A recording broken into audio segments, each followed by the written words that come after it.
Pemirsa, film dokumenter Dirty Vote, dokumenter eksplanatori tentang kecurangan pemilu 2024 yang disampaikan oleh 3 ahli hukum tata negara ditanggapi berbeda antara kubu TKN Prabowo Gibran dengan kubu TPN Ganjar Mahfud. Kabupaten kota.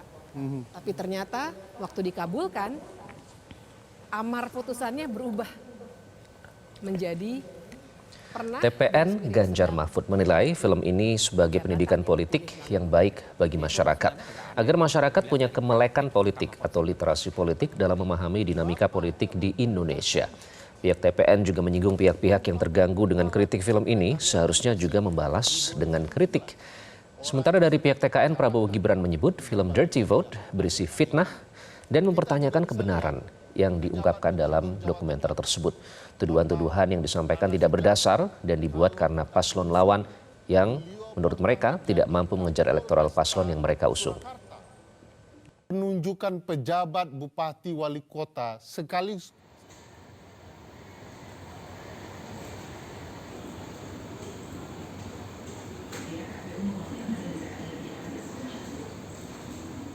ini inline, sejalan dengan pemberitaan di media. Kalau kita bicara mengenai apa yang terjadi dengan kepala desa yang melakukan pengarahan dan intimidasi, film ini menjelaskan itu. Kalau kita concern dengan misalnya politisasi bansos, film ini juga menjelaskan itu.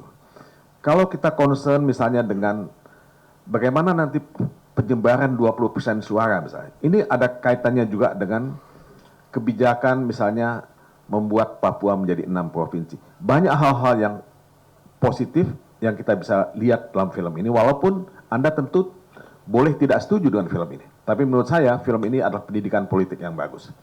Pendidikan politik yang penting buat masyarakat, buat kita semua, untuk punya kemelekan ya, atau literasi politik, political literacy ya, dalam memahami dinamika politik di Indonesia. Kalau Anda merasa tidak setuju dengan apa yang dibuat dalam film itu, bantah saja film itu dengan membuat film yang lain. Ya, kritik mesti dibalas dengan satu kritikan yang lain. Jadi jangan baperan dan jangan cepat-cepat membuat laporan ke pihak kepolisian. Memang film ini sengaja didesain untuk diluncurkan di masa tenang ini, ya. Ya, karena cara-cara yang fair untuk bertarung secara elektoral sudah tidak mampu lagi mereka lakukan. Kita kan gini aja, kalau nggak suka dengan salah satu paslon, kan ini event pemilu. Ya kita dukung paslon yang lain, kita lakukan cara-cara yang sesuai koridor elektoral.